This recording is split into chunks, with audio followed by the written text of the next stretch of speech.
স্বাগত জনতার জমিন লিডিং টাইমে, সাথে আছি আমি সুমনা। প্রধান উপদেষ্টা অধ্যাপক মোহাম্মদ ইউনুস বলেছেন, ক্ষমতাচ্যুত শেখ হাসিনার বিচার না করতে পারলে জনগণ আমাদের ক্ষমা করবে না। তিনি আরও বলেন, হাসিনাকে এবং তার সরকারের গুরুত্বপূর্ণ কর্মকর্তাদের বিচার করা হবে আর তাদের আইনের আওতায় আনা হবে। বিস্তারিত নিউজ ডেস্কে। প্রধান উপদেষ্টা বৃহস্পতিবার দুবাই সফরে থাকা অবস্থায় সংযুক্ত আরব আমিরাত ভিত্তিক সংবাদ মাধ্যমে দ্য ন্যাশনালকে দেওয়া এক সাক্ষাৎকারে এই মন্তব্য করেন। তিনি জানান, তারা ইতোমধ্যে শেখ হাসিনাকে প্রত্যর্পণের জন্য ভারতকে নোটিশ পাঠিয়েছেন এবং জাতিসংঘের মানবাধিকার বিষয়ক হাই কমিশনারের প্রতিবেদন সহ বিভিন্ন তথ্য প্রমাণ রয়েছে।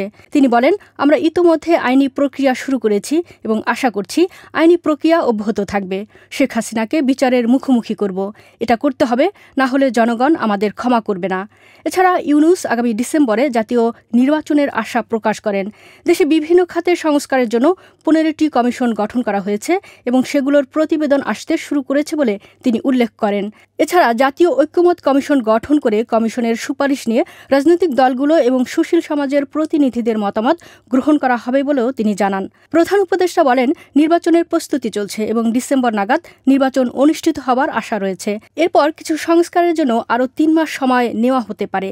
তিনি আরও জানান, তাদের সরকারের সময়সীমা শেষ হওয়ার 16 বছরের মধ্যে একটি বিশ্বাসযোগ্য ও স্বচ্ছ নির্বাচন অনুষ্ঠিত হবে এবং জনগণ তা উদযাপন করবে।